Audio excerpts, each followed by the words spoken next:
안녕하세요. 저는 핸드메이드 제품을 판매하는 사업을 하는 50대를 바라보고 있는 여자입니다.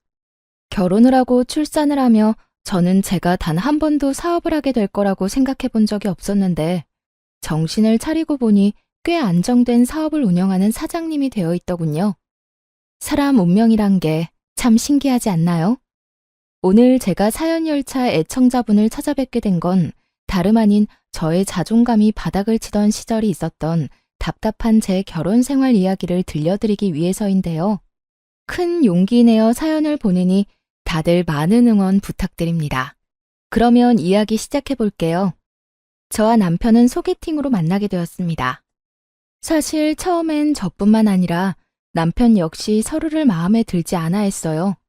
그랬기에 저흰 주어진 음식을 먹으면서 적당한 예의만 지키고 다음 만남을 기약하지는 않았죠. 그런데 제가 실수로 남편의 휴대전화를 가지고 오게 되었고 그 바람에 의도치 않던 두 번째 만남을 가지게 되었어요. 격식 차린 차림이 아닌 운동복 차림으로 가진 두 번째 만남. 저 못지않게 남편 역시 편한 차림이었고 저흰 편한 차림만큼 가볍게 커피나 한잔하고 헤어지기로 했습니다.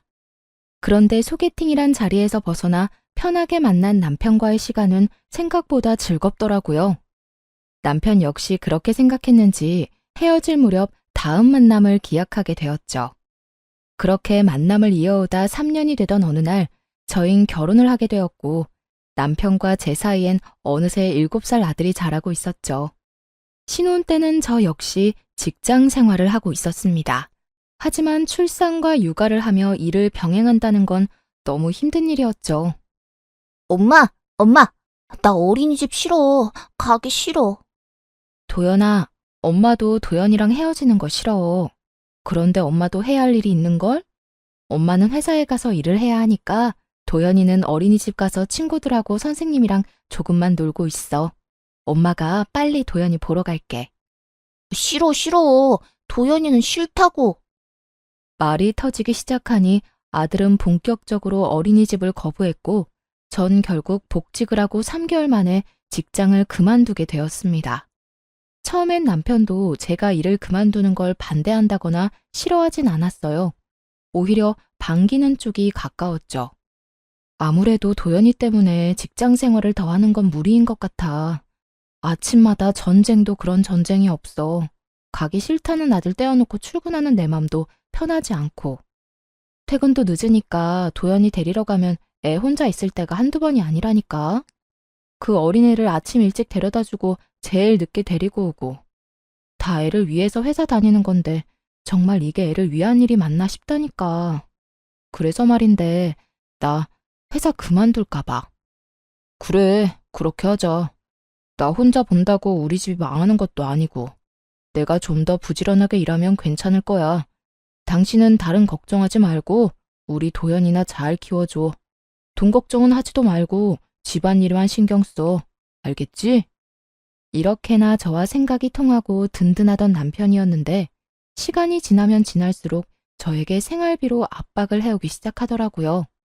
그것도 물가 반영은 1도 하지 않은 4년째 같은 금액으로 주는 생활비로요. 이번 달에 생활비 좀 줄이면 안 돼? 뭐? 생활비를? 안 돼. 지금 주는 것도 사실 부족해. 거기서 아끼고 또 아끼면서 겨우 맞춰나가고 있는 건 몰라? 그런데 여기서 생활비를 더 줄인다고? 안 돼. 절대 안 돼. 나도 힘들어서 그래. 요즘 회사 사정도 안 좋아서 연장 근무하는 것도 눈치 보이고. 그러지 말고 당신 다시 일자리 알아보면 안 돼? 나 혼자선 도저히 힘들어서 안 되겠어. 아, 요즘같이 힘든 시기에 내가 취업이 되겠어? 하여튼 알아는 볼게. 그래도 큰 기대는 하지 마. 나한테 취업 가지고 부담을 주지 말란 말이야. 알겠어. 내가 부담을 주면 또 얼마나 준다고. 천천히 시간을 가지고 기다릴 테니까 노력이라도 해봐. 그렇게 전 취업을 준비하게 되었고 제 예상대로 그건 쉬운 일이 아니었죠. 경력 단절에다가 아기 엄마. 그 어느 회사에서도 선호하는 사람은 아니었고 취업을 준비하며 저의 자존감마저 바닥을 치게 되었습니다. 예전엔 다른 회사에서 이직을 권할 만큼 능력 있는 사람이었는데 이젠 어디에서도 환영받지 못하는 사람이 되었다는 생각에 자존감은 급속도로 바닥을 치게 되었죠. 그러는 와중에 그 어떤 압박도 부담도 주지 않겠다는 남편은 그 호언장담이 무색하게 그렇지 않아도 바닥인 제 자존감을 더욱 바닥치게 했습니다. 면접은 어떻게 됐어? 오늘 근처 회사에 면접 보러 간다고 했잖아. 그런데 그게 안 될 것 같아. 도연이 곧 8살이라고 하니까 초등학교 들어가면 엄마 손길이 더 많이 필요할 텐데 회사 일은 어떻게 할 거냐고 되묻더라고. 아, 답답하다, 답답해. 내가 더 답답하다. 어떻게 매번 그렇게 다 떨어지냐? 면접 보러 가면 좀 웃고 해. 그렇게 궁상 떨고 앉아있는데 어느 사장이 합격시켜주고 싶겠냐? 나 같아도 싫겠다. 당신 무슨 말을 그렇게... 그리고 내가 면접하러 가서도 이러고 있겠어? 지금이야 매번 면접에서 떨어지니까 속이 상해서 이런 표정인 거고 면접에선 나도 밝은 표정으로 있다고. 하여튼 말이라도 좀 예쁘게 하면서 위로라도 해주면 안 돼? 그렇지 않아도 속상하고 자존감도 떨어지는데 당신까지 꼭 그렇게 후벼 파야 속이 시원하냐고. 당신이 잘못해서 면접 떨어져 놓고 왜 나한테 화풀이야? 엄한데 화풀 생각 말고 저녁이나 차려. 돈 못 벌면 밥이라도 제때제때 차려내란 말이야. 남편은 매번 떨어지는 면접에 상심이 큰 저를 위로하기는커녕 비아냥대며 저의 속을 뒤집어 놓기 일쑤였고 전 그런 남편에게 마음이 상할 대로 상해버려 점점 입을 다물게 되었죠. 그럴수록 남편이 점점 더 저를 무시하기 시작했고 어느새 저흰 눈만 마주쳤다 하면 서로를 깎아내리기 바쁜 사이가 되어버렸어요. 이번에도 떨어졌지? 물어 뭐해. 아무 말 안 하고 있는 거 보면 100% 떨어졌겠지. 하긴 나 같아도 당신 같은 아줌마는 안 쓰겠다. 나 같은 게 어때서? 당신 진짜 말 그따위로밖에 못해? 그리고 내가 이렇게 아줌마 된 게 다 누구 때문인데? 누구 때문인데? 설마 나 때문이라고 할 건 아니지? 당신이랑 결혼하고 애 낳고 집안일 하느라 경력 단절 된 건 생각도 안 하나 봐. 내가 만약에 일 안 쉬고 당신처럼 일했으면 아마 모르긴 몰라도 업계 최고 대우 받으면서 일했을 거야. 그건 당신 생각이고, 그리고 그렇다고 한들 그게 무슨 소용이야? 지금은 취업도 못하고 집에서 밥이나 축내는 밥순인데 말이야. 뭐? 밥순이? 참나 기막혀서. 그러는 너는 뭔데? 밥순이한테 밥이나 빌어먹고 사는 너는 뭐냐고. 뭐? 밥이나 빌어먹어? 너 지금 말 다 했어? 아, 됐다. 말을 말자. 내가 무식한 여팻네랑 무슨 말을 하겠어? 이렇듯 끝은 무식한 여팻네였고 전 여팻네 말만 들으면 치가 떨릴 정도로 무시를 당하고 있었습니다. 그렇게 무시가 일상이 되던 어느 날 친정엄마의 생일이 다가왔고 전 늘 그렇듯 돈을 뽑아 봉투에 돈을 넣고 있었어요. 다른 때는 1년에 한 번 드리는 용돈이기에 시댁 친정 구분 없이 50만 원씩 드리고 있었지만 남편 놈과 돈과 취업 때문에 다툼이 잦은 시기라 눈치가 보이더라고요. 그래서 고민하다 30만 원만 마련하게 되었고 그 돈을 봉투에 넣고 있었죠. 고작 30만 원에도 이렇게 눈치를 보고 살아야 하느냐는 마음에 참 속이 상하더라고요. 서럽기도 했고요. 말이야 바른 말이라고 육아하고 살림 사는 걸 시급으로만 따져받아도 이렇게 부모님 용돈 드리는 것까지 눈치 볼 일은 없었을 텐데 이딴 남편을 둔 가정주부들의 한탄스러움이 정말 무엇인지 단번에 느껴지는 날이었습니다. 그렇게 한탄스러우면서도 남편의 눈치나 살펴야 하는 저 자신과 처지가 싫기도 했고요. 그렇게 한숨을 푹푹 내쉬며 봉투를 준비하는데 남편이 방으로 들어오더라고요. 방으로 들어온 남편은 그냥 저를 스쳐 지나가는가 싶더니 제 손에 들린 봉투를 보곤 걸음을 멈춰 저에게 물어오더라고요. 웬 돈이야? 전혀 아무것도 모른다는 표정에 저는 반사적으로 고개를 들어 남편을 노려봤고 저의 눈빛에 의아해하던 남편은 이내 엄마의 생일이란 게 떠오른 듯 재빨리 말을 하더라고요. 아, 장모님 생신이지? 이번 주 주말에 같이 밥 먹기로 했어. 시간 괜찮지? 주말에? 나 안 돼. 당직 잡혀서 회사 나가봐야 해. 진작 말해주지. 일찍 알았으면 다른 사람이랑 미리 바꿨을 텐데.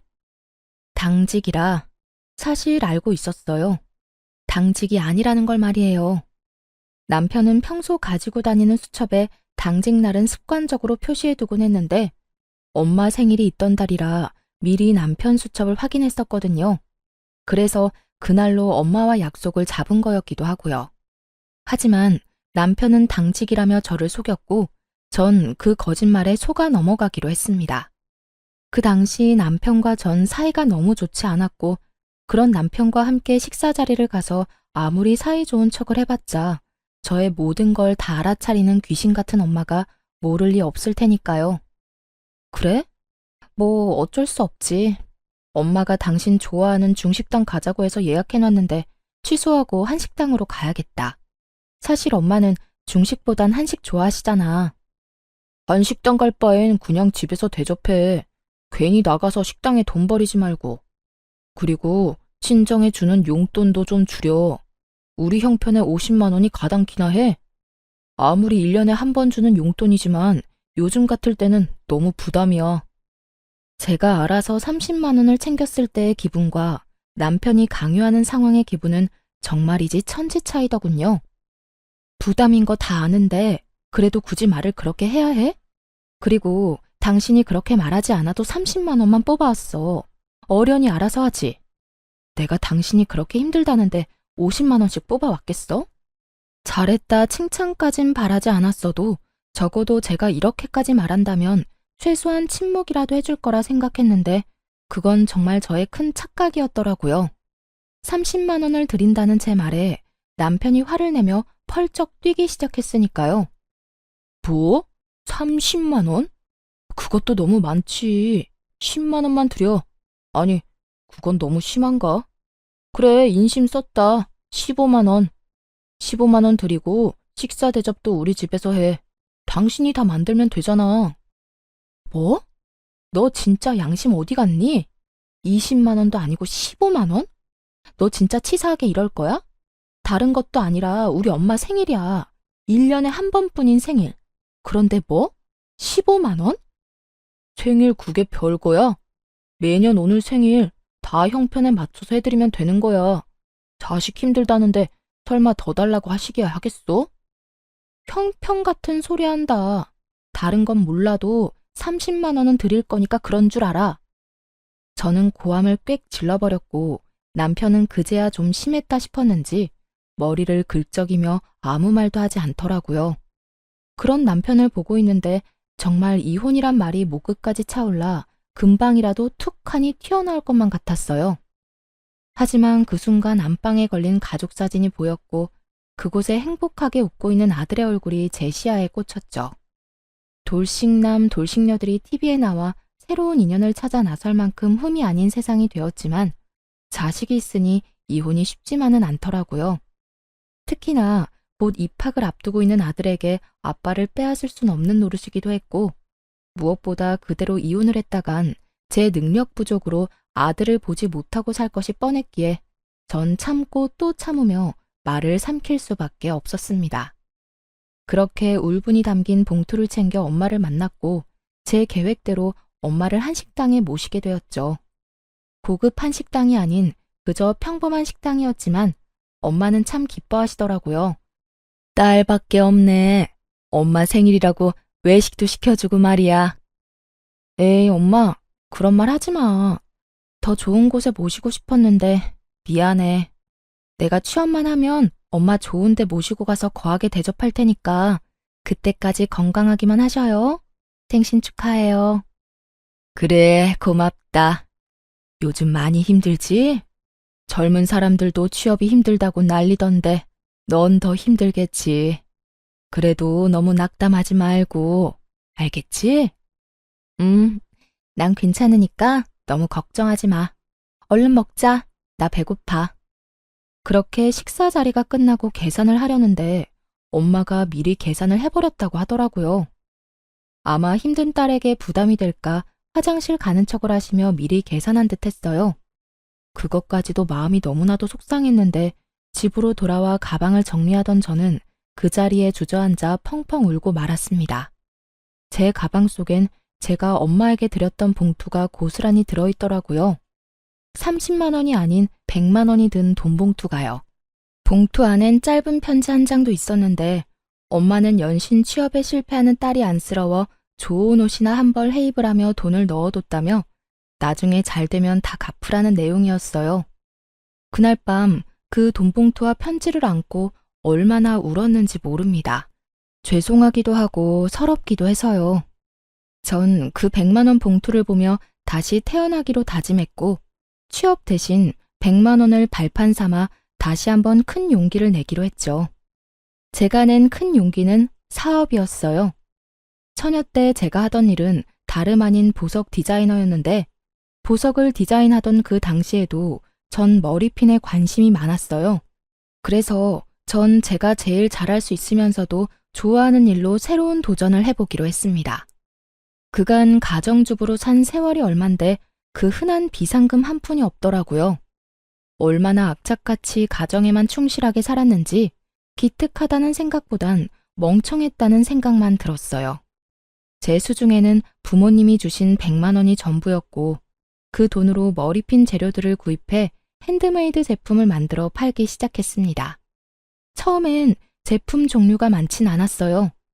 하지만 하나 둘 사간 고객분들의 재구매율이 높아지며 매출이 올라가기 시작했고 감사하게도 입소문들을 내주셔 점점 주문수가 늘어갔어요.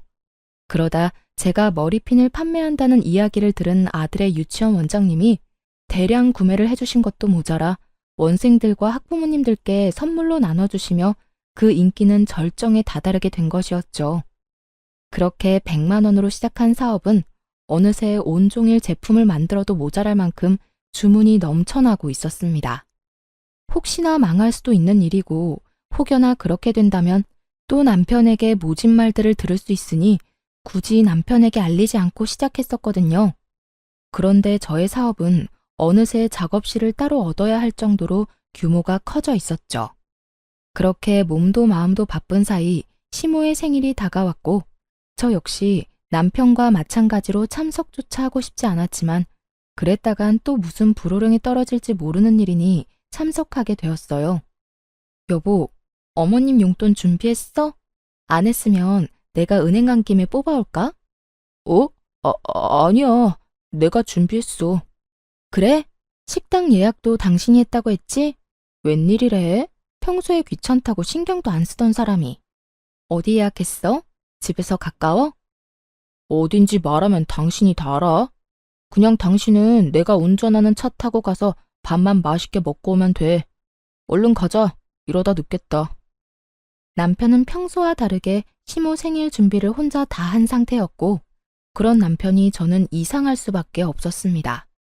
그도 그럴 것이 지난 결혼 생활 동안 친정은 물론이고 시댁 일에도 남자가 뭘 아냐고 하며 귀찮은 일은 전혀 나서지 않던 남편이었으니까요. 하지만 이런 저의 의아함은 약속 장소에 도착하고 난 후 다 풀리게 되었죠. 남편이 시모 생일이라고 예약한 식당은 고급 한식당으로 유명한 곳이었기 때문이었죠. 저에겐 돈이 아까우니 엄마 생일상을 집에서 차려주라던 남편놈은 제가 돈이 없어 차마 모실 생각도 못한 한식당에서 제일 비싼 코스로 예약했더군요. 아무리 자기가 번 돈으로 자기 부모한테 쓴다고 한들 이토록 차이나게 대접할 거라곤 상상도 못했던 터라 그 배신감은 더욱 크게 다가왔습니다. 거기에다 용돈 봉투까지 두둑하게 준비해 제 앞에서 시모에게 건네는데 정말 눈이 돌아버릴 지경이었어요. 엄마, 여기 용돈 필요한 데 쓰세요. 생신 축하드려요. 어머, 아들. 정말 고맙다. 그렇지 않아도 요즘 여기저기 쓸 데가 많았는데 역시 우리 아들뿐이야. 그런데 봉투가 좀 두껍다. 작년보다 훨씬 많은 것 같은데 요즘 우리 아들 벌이가 좀 되나 봐. 경기 안 좋아서 다들 힘들다고 난리던데. 역시 우리 아들 능력도 좋아. 에이, 얼마 안 돼요. 내년 생신 땐 더 드릴 수 있도록 노력할게요. 말이라도 고맙다, 아들. 화기애애한 그 분위기 속에서 진심으로 웃지 못하는 건 저뿐이었습니다. 우라가 치밀어 올라 당장이라도 그 상을 엎어버리고 싶은 걸 그야말로 죽을 힘을 다해 참고 또 참았어요. 그 순간 제가 표정 관리를 어떻게 했는지, 무슨 말을 어떻게 했는지 기억이 나지 않을 정도니까요. 전 그만큼 화가 나 있었고 남편에 대한 분노로 치가 다 떨릴 지경이었어요. 그렇게 인고의 시간이 지나고 집으로 돌아온 저는 그야말로 개거품까지 물며 남편에게 따져 물었어요. 너 진짜 이럴 거야? 이렇게 치사하게 나올 거냐고. 정말 화가 나는 게 남편의 태도였어요. 저는 화가 치밀어 올라 거품까지 물며 따지는데 남편은 정말로 아무것도 모르겠다는 표정과 목소리로 저에게 왜 난리를 부리냐고 하더라고요. 내가 뭘 어쨌다고 이 난리야? 전 이런 남편의 태도에 더욱 화가 났고 그간 쌓아왔던 울분을 토해냈죠. 몰라서 물어? 식당부터 시작해서 용돈까지. 우리 엄마 생일 때 너 뭐라고 했어? 돈도 없는데 집에서 모시라면서. 그리고 용돈은 또 어떻고. 20만 원도 아까우니까 15만 원 주라고 그렇게 화를 내놓고선 오늘 어머님께 드리는 거 보니까 적어도 100은 돼 보이더라. 어떻게 그렇게까지 차별을 할 수가 있어? 뭐든 적당히 해야지. 네 엄마만 부모고 내 엄마는 남이다 이거니? 엄연히 따지면 남이 맞잖아. 그리고 당신 엄마는 당신이 챙기고 우리 엄마는 내가 챙기는 게 당연한 거잖아. 당신은 오히려 나한테 고마워해야 해. 당신이 장모님한테 드린 용돈도 내 돈으로 드린 거잖아. 그러니까 지금 당신이 나한테 화낼 게 아니라 고마워해야 하는 거라고. 30만 원이든 15만 원이든 그게 얼마든 당신이 나 없었으면 그 돈을 줄 수 있었을 거라 생각해? 뭐? 당신 진심이야? 정말 진심으로 그렇게 생각하고 있는 거야? 그리고 더 솔직하게 말하면 나 사실 당신 집에 돈 주는 거 아까워.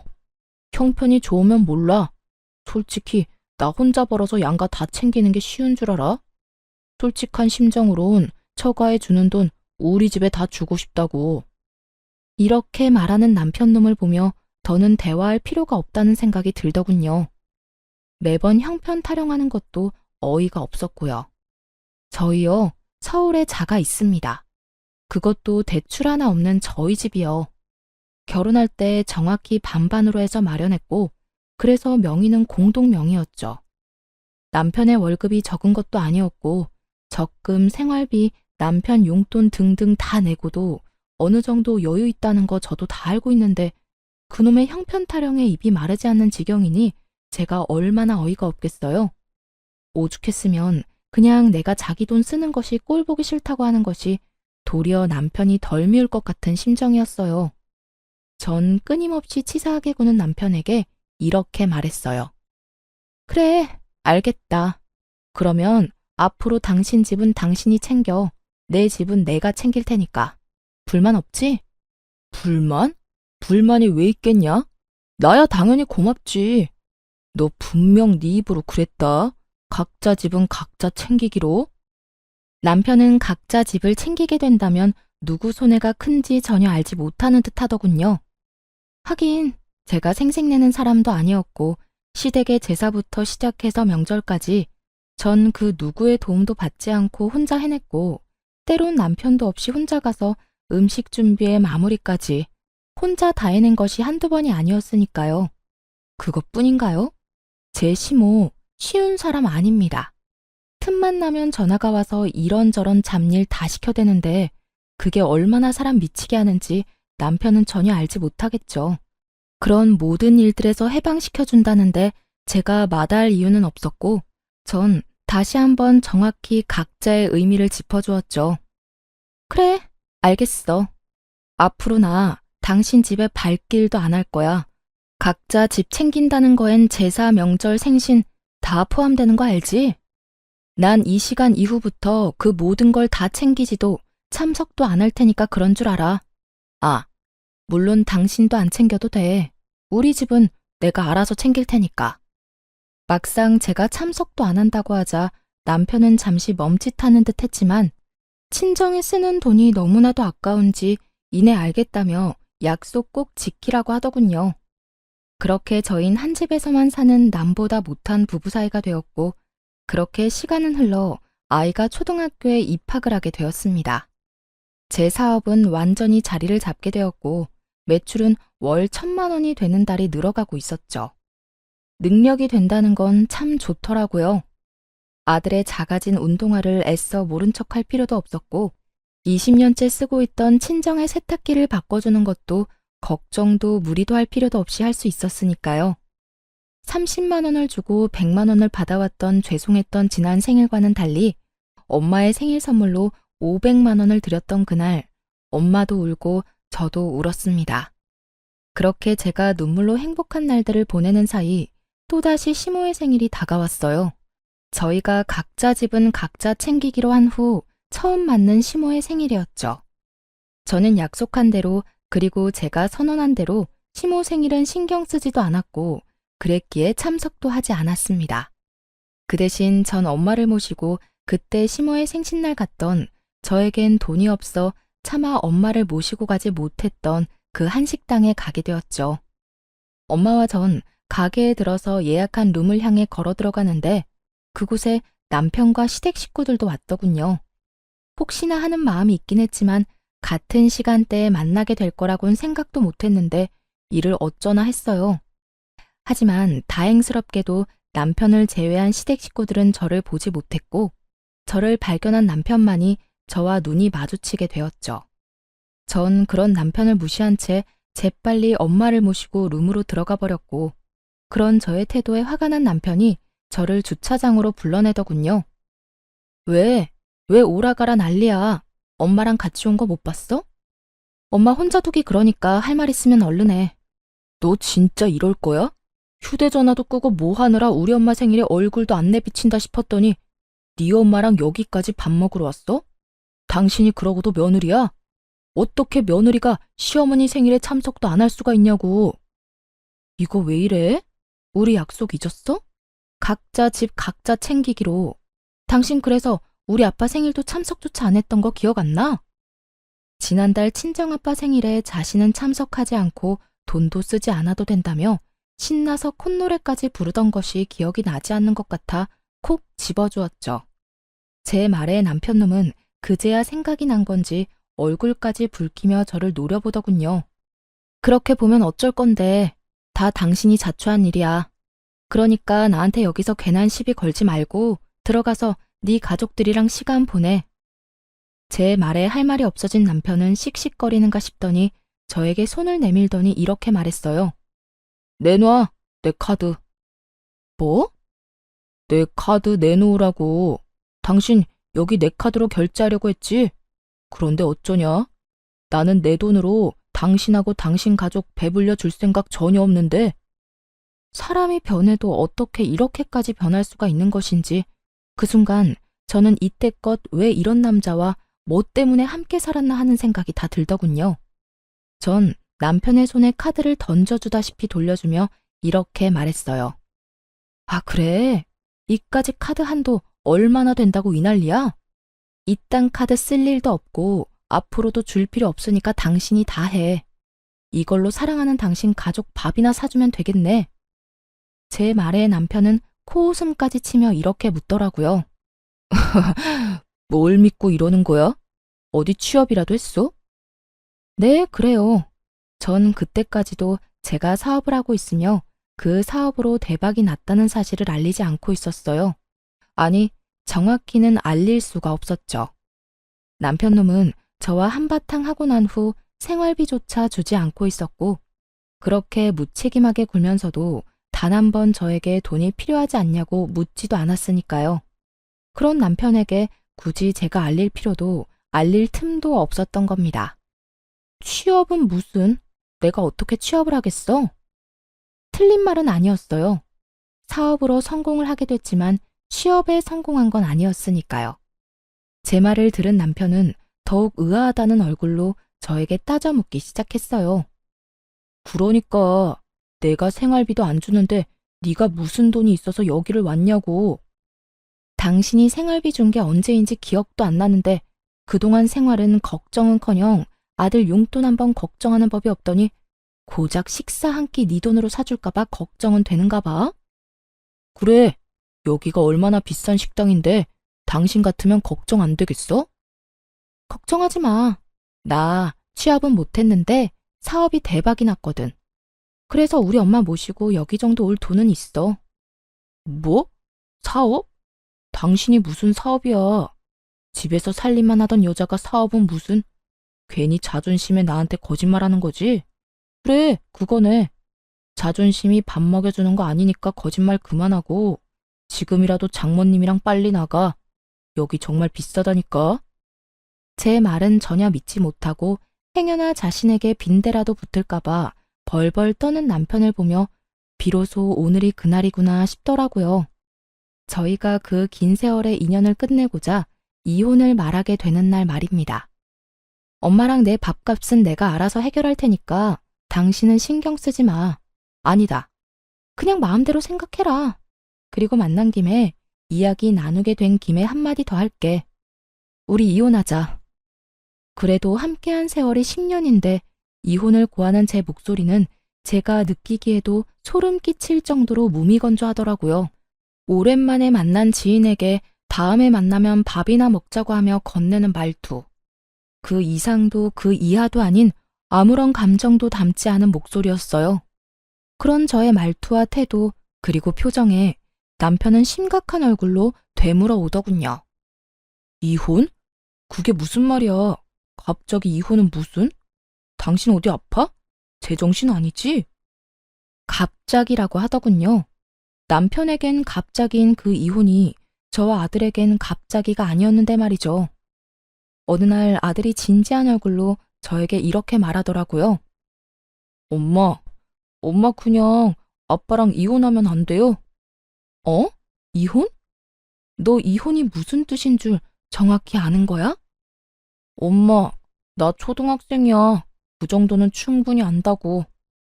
안다는 애가 이혼하라는 말을 어떻게 엄마한테 할 수가 있어? 왜? 무슨 일 있어? 아들은 이유를 말하지 않았고 전 그저 남편과 아들 사이에 제가 모르는 무슨 일이 있겠거니 했어요. 제 눈에는 어리게만 보이는 고작 초등학생인 아들의 입에서 나온 말이었으니까요. 하지만 아들은 끊임없이 저에게 이혼을 말해왔고 어느 날은 그 이유를 말해주더군요.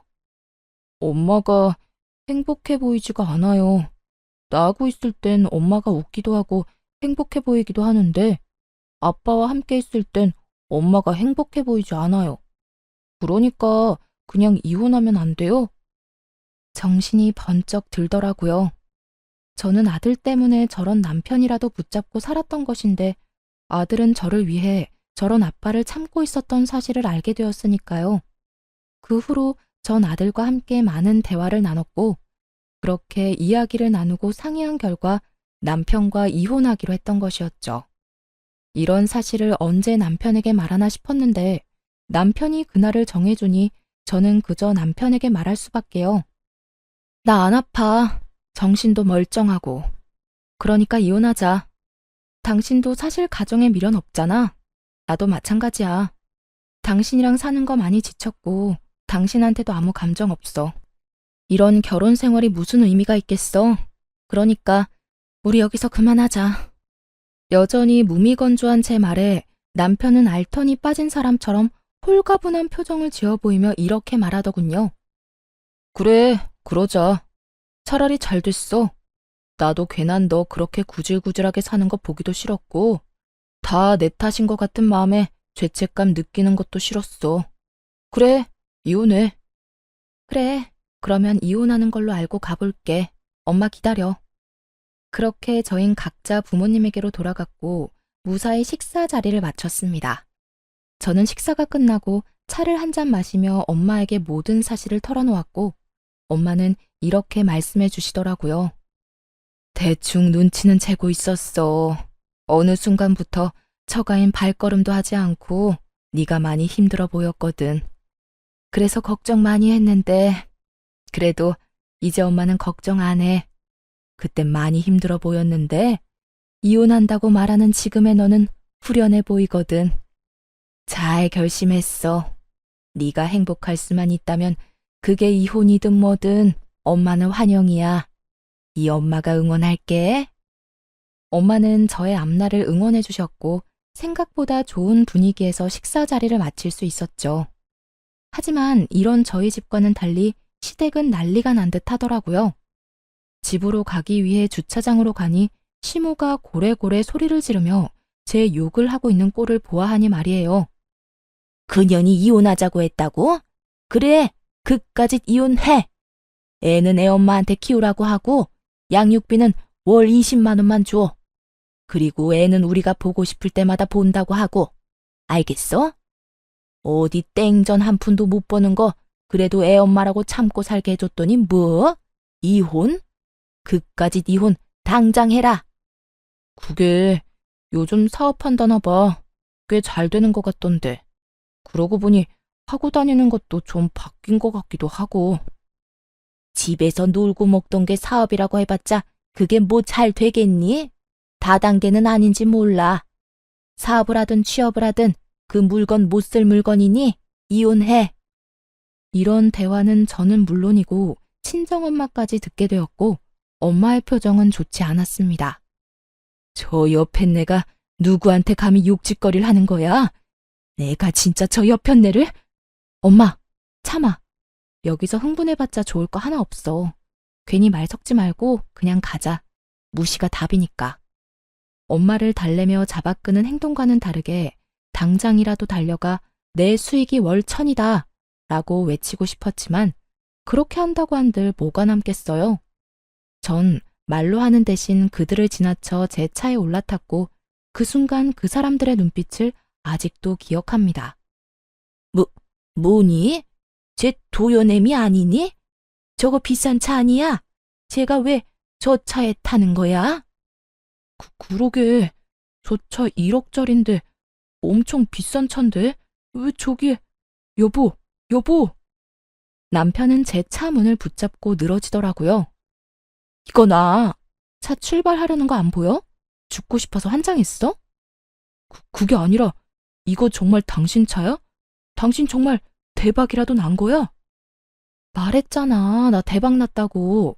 그러게 잘 좀 하지 그랬어. 사람 말도 좀 믿고. 여보, 우리 이야기 좀 하자. 아까는 내가 말이 심했지? 미안해. 이제 와서 미안? 웃기지도 않는다 진짜. 다 됐으니까 저리 꺼져. 전 남편을 있는 힘껏 밀어버리고선 그대로 차를 몰고 주차장을 빠져나왔어요. 룸미러를 통해 보니 남편은 거의 울 것 같은 얼굴로 제 차를 쫓아오다 넘어져 버렸고 시모는 자리에 털썩 주저앉아 있더군요. 그 후로 저는 바로 이혼을 진행했고 남편은 그제야 끝까지 저에게 매달리더라고요. 여보, 우리가 이혼은 무슨 이혼이야. 내가 바람을 피운 것도 아니고 당신한테 나쁜 짓을 저지른 것도 아니고. 이까진 일로 이혼한다고 하면 사람들이 다 비웃는다고. 사람들이 뭐라고 하든 난 상관없어.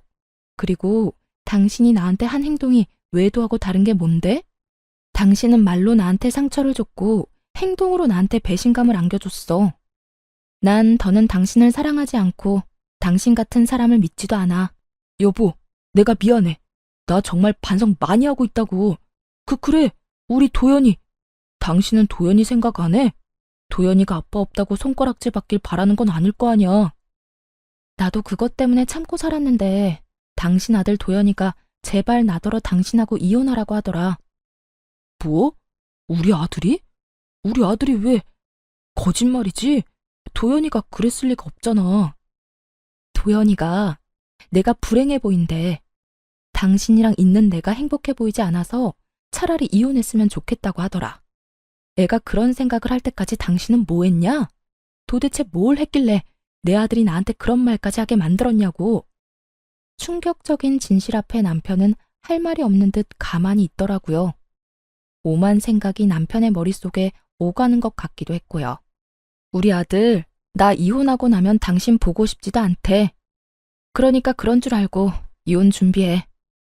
남편은 이런 제 말에도 아무 말도 하지 않고 돌아갔고 그렇게 이혼은 진행되었습니다.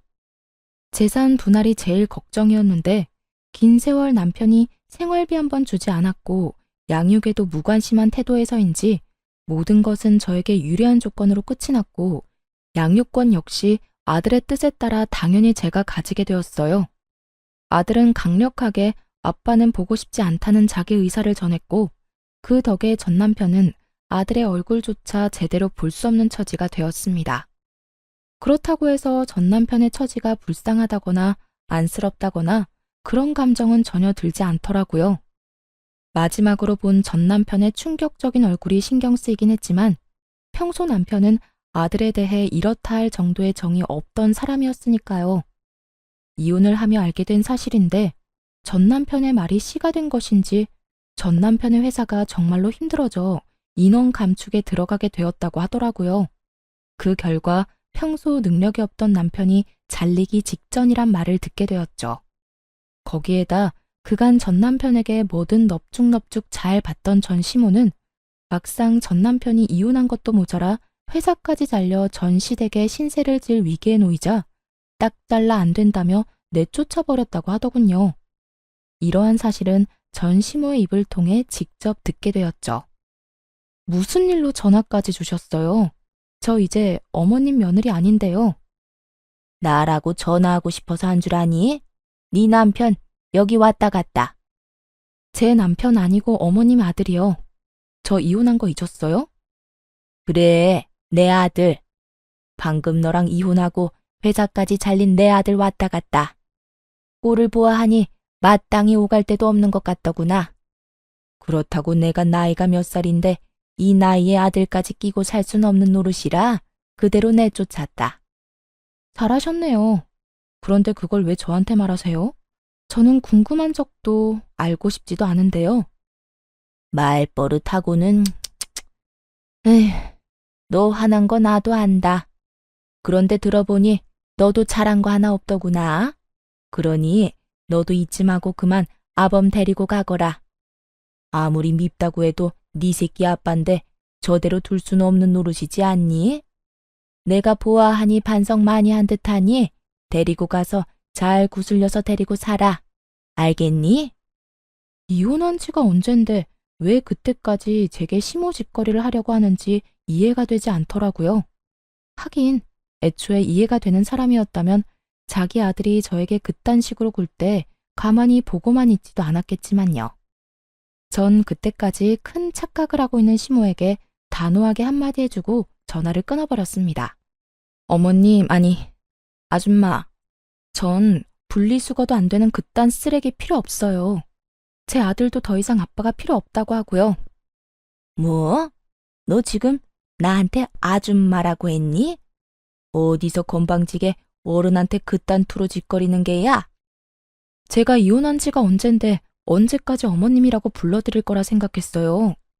말이야 바른 말이라고 이젠 아무 관계도 아닌데 아줌마가 맞지 않나요? 저요, 바빠요 아줌마. 일도 해야 하고 아들도 키워야 하고요. 그러니 이딴 일로 연락하지 마세요. 더는 목소리도 듣고 싶지 않네요. 끊을게요. 전화를 끊어버린 저는 전화번호를 바꿔버렸고 혹시 하는 마음에 아들 역시 번호를 바꿔버렸습니다.